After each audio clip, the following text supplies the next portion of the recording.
வணக்கம் நேயர்களே, ஸ்ரீ குபேரன் டிவி நேயர்களுக்கு லட்சுமண அன்பு வணக்கங்கள். இப்போ நம்ம பார்க்க போகிறது வார ராசி பலன் 10ஆம் தேதியிலேருந்து 16ஆம் தேதி வரை எப்படி இருக்க போகுது. ஸோ எப்போதும் சொல்லுகிறது தான். ஸோ லக்னத்துக்கு பாருங்கள், ராசிக்கு பார்ப்பதை விட லக்னத்துக்கு பார்க்குறது ரொம்ப ஈஸி. ஸோ அந்த மாதிரி பார்க்கும்போது உங்களுக்கு பலன்கள் அக்யூரேட்டாக இருக்கும். அதே நேரத்தில் வந்து உங்களுக்கு தசா புத்தி அந்தரங்கள் என்ன இருக்கும் அதை நீங்கள் நோட் பண்ணி வச்சுக்கிட்டு ஸோ அதை நீங்கள் பார்க்கும்போது ரொம்ப அக்யூரேட்டாகவே இருக்கும். ஸோ நீங்கள் அதை பழக்கப்படுத்திக்கிட்டிங்கன்னா ஒரு 90% பர்ஃபெக்டாக வருங்க. ஸோ கண்டிப்பாக பழக்கப்படுத்துங்க. இந்த வீடியோ எண்டில் கண்டிப்பாக இந்த டிப் ஆஃப் த வீக் இருக்குது, மறக்காமல் பாருங்கள். மகர ராசி. ஸோ மகர ராசிக்கு பார்த்திங்கன்னா உங்களது ராசியாதிபதி சனி 2ல் இருக்கும்போது 7 சனி அந்த மாதிரிலாம் பயமே வேண்டாம். ஏன்னா அதெல்லாம் ஒன்றும் பண்ணாது. ஏன்னா உங்களுக்கு ராசியாதிபதி அவர் அப்பா எப்படி பிள்ளைய பார்த்துப்பாரோ அந்த மாதிரி தான் பார்த்துப்பார். இருந்தாலும் குடும்பம் சார்ந்த விஷயம் ரொம்ப கவனமாக இருக்கணும்.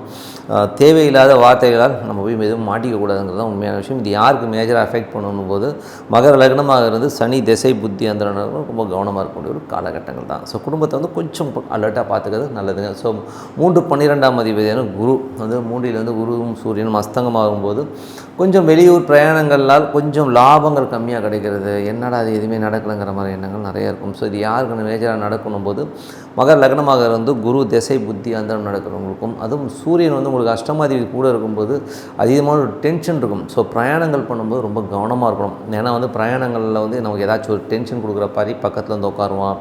பக்கத்து வீட்டுக்காரர்களுக்கும் உங்களுக்கும் ஒரு சண்டை வருவதற்கான வாய்ப்புகளும் கொஞ்சம் கவனமாக இருக்கணும். இது யாருக்கு மேஜராக நடக்கணும் போது யாரெல்லாம் மகர லக்னமாக இருந்து குரு திசை புத்தி அந்தரம் நடக்குதோ, சூரிய திசை புத்தி அந்தரம் நடக்குதோ அவங்க கொஞ்சம் கவனமாக இருக்க வேண்டிய ஒரு காலகட்டங்கள் தான். 4ஆம் அதிபதியான செவ்வாய் 6ல் இருக்கிறது. வேலை சம்மந்தமான விஷயங்கள் நல்ல ஏற்றங்கள் கிடைப்பதற்கான வாய்ப்பு நல்லா இருக்குது. ஸோ நல்ல ஒரு லாபங்கள் கிடைப்பதற்கான வாய்ப்பும் நல்லா இருக்குது. சொத்துக்கள் வாங்கி ஒரு கடனில் வாங்கணும், வண்டி வாகனங்கள் ஒரு கடன்கள் வாங்கலாம் அப்படின்ற ஐடியாவில் இருக்குன்னா கண்டிப்பாக கிடைப்பதற்கான வாய்ப்பு ரொம்ப நல்லா இருக்குது. ஸோ இது யாருக்கு நடக்கும் அப்படின்னும் போது இது மேஜராக பார்த்திங்கன்னா ஒரு பரிவர்த்தனை வேறு இருக்குது. ஆனால் என்னென்னா ராகு கூட இருக்கும்போது ஒரு எமோஷன்ஸ் இருக்கும். ஸோ அதனால் வண்டி வாங்கினாலும் கண்டிப்பாக வாங்குவீங்க. பட் உங்களோட தகுதிக்கு ஏற்ற மாதிரி வாங்குறது ரொம்ப நல்லது. ஏன்னா ஒரு எமோஷனில் ஒரு தகுதிக்கு மீறி ஒரு பெருசாக கடனை வாங்கிட்டு அதுக்கப்புறம் அந்த இஎம்ஐ கட்ட முடியாமல் தவிக்கிறதுக்கான வாய்ப்பெல்லாம் நல்லது. இது யாருக்கு மேஜராக நடக்கணும் போது மகர லக்னமாக இருந்து செவ்வாய் திசை புத்தி அந்த நடக்கும். ஸோ அது மட்டும் இல்லாமல் மகர லக்னமாக இருந்து புதன் திசை புத்தி அந்த நடக்கும். கொஞ்சம் கவனமாக இருக்க வேண்டிய ஒரு காலகட்டங்கள் தான். ஓகேங்களா. ஸோ இதெல்லாம் ஒரு மேட்ரு ஆஃப் 1 வீக் தான். அதுக்கப்புறம் சரியாயிடுங்க. கொஞ்சம் அந்த ஒரு தள்ளி போகிற வர தான். ஏன்னா செவ்வாயெலாம் கொஞ்சம் ஃபாஸ்ட்டாக போகிற கிரகம் தான். 5ல் சுக்கிரன். ஸோ 5ல் சுக்கிரன் ஒரு நல்ல வருமானத்தை கொடுக்கும். யோகாதிபதி.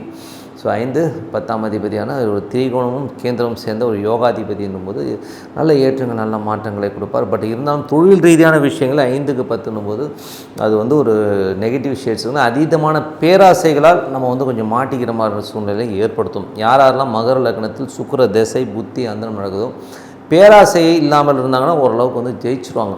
ஓகேங்களா. ஸோ அதனால் கொஞ்சம் பேராசை இல்லாமல் கொஞ்சம் என்ன சொல்கிறது நியூட்ரலாக இருக்க பழகிக்கு. நியூட்ரலாக இருந்தீங்கனாலே அதுக்கப்புறம் சரியாயிடும். ஏன்னா இன்றைக்கி மகர லக்னத்துக்கு யோகாதிபதினு சுக்கிரன்னு சொன்னாலும் தசாபுத்தி காலங்கள் அவ்வளோ சூப்பராக இருக்காது.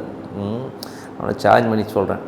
ஸோ அதனால் கொஞ்சம் நம்ம அலர்ட்டாக இருந்துக்க வேண்டிய ஒரு காலகட்டங்கள் தான். அது தொழில் ரீதியான விஷயங்கள் மட்டும். ஓகே. மற்றபடி குழந்தைகள் சார்ந்த விஷயங்கள் ரொம்ப சிறப்பாக இருக்கும். 6ஆம் அதிபதி 11ஆம் அதிபதி 6ல் இருக்கும்போது வேலையில் நல்ல ஏற்றங்கள் நல்ல மாற்றங்கள் இருந்தாலும் அவர் பாதகாதிபதி என்னும்போது சில நேரங்கள் நம்ம வருகின்ற லாபங்கள் கொஞ்சம் கம்மியாக இருக்கான வாய்ப்பு இருக்குது. அதே நேரத்தில் வேலை செய்கிற இடங்களில் ரொம்ப கவனமாக இருக்கணும். வேலையை செய்கிற இடங்களில் கொஞ்சம் கவனமாக பேசுகிறது இந்த மாதிரி விஷயங்களை பார்த்துக்கணும். 7ஆம் அதிபதி குருவின் பார்வை இருக்கிறது பார்த்திங்கன்னா குரு சூரியனுடைய பார்வை இருக்கும்போது கொஞ்சம் கவனமாக இருக்கணும். ஏன்னா குரு சூரியன் போது அஷ்டமாதிபதியும் சேர்ந்து பார்ப்பதனால் தேவையில்லாத வம்பு வழக்குகள், தேவையில்லாத ஒரு கமிட்மெண்ட் கொடுத்துக்கிறது, ஒரு கம்யூனிகேஷன் நான் செய்கிறேன் அப்படின்னு சொல்லிவிட்டு அப்புறம் செய்யாமல் விடுறது, இதனால் ஒரு பிரச்சனை வருவதற்கான கொஞ்சம் கவனமாக இருந்துக்கணும். ஸோ கணவன் மனைவி இது யாருக்கு மேஜராக நடக்கும் அப்படிங்கும்போது மகர லக்னமாக இருந்து குரு திசை புத்தி அந்தரம் நடக்குங்க. சூரிய திசை புத்தி அந்தரம் கண்டிப்பாக நடப்பதற்கான வாய்ப்பு நிறைய இருக்குது. அதுவும் சந்திரன் திசா புத்தி நடக்கிறவங்க கொஞ்சம் கவனமாக இருக்க வேண்டிய காலகட்டங்கள் தான்.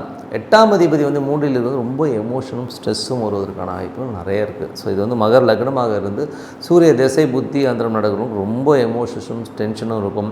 அதுவும் பிரயாணங்கள் பண்ணுறவங்களுக்குலாம் ரொம்ப கவனமாக இருக்கணும். பிரயாணங்களில் அடிபடுறதோ இல்லை பக்கத்து சீட்டுக்காண்ட சண்டை வர்றதோ அந்த மாதிரி விஷயங்கள்லாம் வர்றதுனால கொஞ்சம் கவனமாக இருக்குது. இது ரொம்ப ரொம்ப அவசியம். ஸோ இது மகர லக்னமாக இருந்து சூரிய திசை புத்தி அந்தரம் நடக்கிறோம், குரு திசை புத்தி அந்தரம் நடக்கிறோம். ரொம்ப ரொம்ப கவனமாக இருக்க வேண்டிய ஒரு காலகட்டங்கள் தான். ஏன்னா இது ஒரு வாரம் தான் சூரியன் தள்ளி போயிடும். பட் இருந்தாலும் ரொம்ப அந்த ஒரு ஸ்ட்ரெஸ்ஸுங்கிறத நம்ம மாற்ற முடியாதுங்கிறது தான் கொஞ்சம் கஷ்டமான விஷயம்.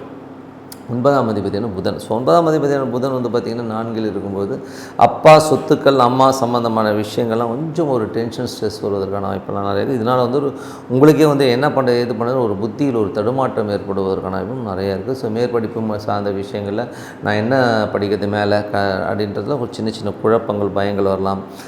இந்த பிரைமரி லெவலில் 10th ஸ்டாண்டர்ட் படிக்கிறவங்களுக்கும் ஒரு சின்ன சின்ன குழப்பங்கள் வந்து போகிறதுக்கான வாய்ப்பெல்லாம் நிறைய இருக்குது. ஸோ கொஞ்சம் கவனமாக இருக்கணும். இதெல்லாம் மேட்டர் ஆஃப் ஒரு மிஞ்சி பண்ண ஒரு வாரம் தான். ஸோ அதுக்கப்புறம் எல்லாமே சரியாயிடும். தொழில் ரீதியான விஷயங்கள்லாம் ரொம்ப கவனமாக இருக்கணும். ஏன்னா 10ஆம் அதிபதி வந்து 5ல் இருக்கும்போது அது ஒரு 10க்கு 8ன்னும்போது கொஞ்சம் கவனமாக இருக்க வேண்டியது ரொம்ப ரொம்ப அவசியம். 11ஆம் அதிபதி செவ்வாய் வந்து பார்த்திங்கன்னா உங்களுக்கு 6ல் இருக்கும்போது நல்ல லாபங்களை ஏற்றங்களையும் அள்ளி தருவதற்கான வாய்ப்புகள் நல்லாவே இருக்குது.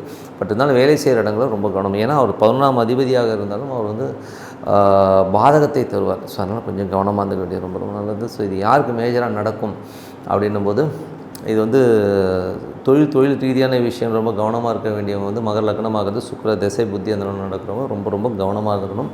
அதே நேரத்தில் வந்து பார்த்திங்கன்னா வேலை சம்பந்தமான விஷயங்கள் நல்ல லாபங்களை கொடுத்தாலும் சில நேரங்களில் அது வந்து பெருத்த லாபங்களை காட்டி நம்மளை வந்து ஒரு பாதகத்தில் தள்ளி விடுறதுக்கான வாய்ப்புகள் கொஞ்சம் கவனமாக இருக்கிறது. பட் இருந்தாலும் ஏற்றங்களை கண்டிப்பாக கொடுத்துருங்க. இது யார் மேஜராக நடக்கணும், மகர லக்னமாக இருந்து செவ்வாய் திசை புத்தி அந்த நடக்கணும், கண்டிப்பாக நடக்கும். ஸோ அதுக்கப்புறம் என்னங்க எல்லாமே நல்லது தான். ஸோ நம்மை பொறுத்தவரை பிரார்த்தனை, மனதார ஒரு பிரார்த்தனை பண்ணும்போது நம்ம அடுத்த லெவல் முன்னேறுவது ரொம்ப சிறப்பாக இருக்கும். பிரார்த்தனை பண்ணுங்கள். Tip of the week. So tip of the வீக்கில் வந்து என்ன மாதிரி விஷயங்களே நம்ம பார்க்க போகிறோம். ஸோ வந்து நிறைய பேர் சொல்லலாம், சார் எனக்கு வந்து பிறந்ததுலேருந்து ரொம்ப கஷ்டம் சார், என்ன பண்ணுறதுன்னு தெரியல, எப்படி போனாலும் என்னை வந்து சுற்றி அடிக்கிறாங்க, என்ன பண்ண சொல்லி கர்மா வந்து அவ்வளோ எஃபெக்டாக இருக்குது. நான் சின்ன வயசுலேருந்தே அவ்வளோ கஷ்டங்களை அனுபவிச்சுட்டு வந்திருக்கேன். எனக்கு வந்து அடுத்த லெவல் என்ன பண்ணுறதுன்னே தெரியல சார், எவ்வளோ பரிகாரம் பண்ணிட்டேன், எவ்வளோ சாங்கியம் பண்ணிட்டேன், எது பண்ணாலும் வந்து என்னால் வந்து அது வந்து மீளவே முடியலைங்க அப்படின்னு சொல்கிறவங்களுக்கு தான் இந்த டிப்பு. இது வந்து பார்த்திங்கன்னா பக்காவாக ஒர்க் பண்ணும். இது வந்து ஒன்றும் இல்லைங்க, இது வந்து உங்களுக்கு வந்து என்ன பரிகாரம் பண்ணி ஒர்க் அவுட் ஆகலை, என்ன பண்ணுறதுன்னு தெரியல, நான் வறுமையில் இருக்கேன், ரொம்ப கஷ்டப்படுறேன், அடுத்த லெவல் எப்படி போகிறதுன்னு தெரியல, ஒரு பக்கம் கடன் பிரச்சனை, வீட்டுக்கார பிரச்சனை, குடும்ப பிரச்சனை, ஏகப்பட்ட பிரச்சனை இருக்குது, இதுலேருந்து வெளியில் வரணும், நான் என்ன பண்ணணும் அப்படின்றவங்களுக்கு நான் விஷயந்தான். இது ஒன்றும் இல்லைங்க, ஒரு அரை டீஸ்பூன் வந்து எள்ளு, கருப்பு எள்ளு இருக்குது பார்த்திங்கன்னா, அதை வந்து அரை டீஸ்பூன் எடுத்து வாயில் போட்டு நல்லா மென்று சாப்பிட்ருங்க. ஓகேங்களா? இதை வந்து பண்ணிவிட்டு வாங்க, ஆட்டோமேட்டிக்காக உங்களுக்கு கர்மா வந்து விலகிறத பார்ப்பீங்க. நீங்கள் நினைப்பீங்க என்ன சார் எள்ளு சாப்பிட்டா அப்படி ஆகப்பாடு, இல்லைங்க, இந்த கர்மாவை வந்து நீக்குவதற்கான இது வந்து எள்ளில் இருக்குது. கண்டிப்பாக ஒரு 1/2 டீஸ்பூன் எள்ளை வந்து வாயில் போட்டு மென்று சவிச்சிட்டு நல்லா மென்னுட்டு முழுங்க. உங்களுடைய கர்மாக்கள், ஐயோ எத்தனை பிறவிங்க நான் எடுத்தேன்னு தெரியலைங்க, சின்ன வயசுலேருந்து கஷ்டப்படுறவங்களுக்குலாம் வந்து பெரிய ஒரு பிரேக் கிடைக்கும். கண்டிப்பாக பண்ணி பாருங்கள். ஸோ லைஃப்பில் வந்து ஒரு நல்ல பிரேக் கிடைக்கும் சார். ஸோ நல்லதே நடக்கட்டும். அடுத்த வாரம் சந்திப்போம். நன்றி, வணக்கம். ஸ்ரீ குபேரன் டிவியை பார்த்தமைக்கு நன்றிகள். மேலும் இது போன்ற தகவல்களை தெரிந்து கொள்ள ஸ்ரீ குபேரன் டிவியை சப்ஸ்கிரைப் செய்யுங்கள். மறக்காமல் பெல் ஐக்கானை கிளிக் செய்யுங்கள்.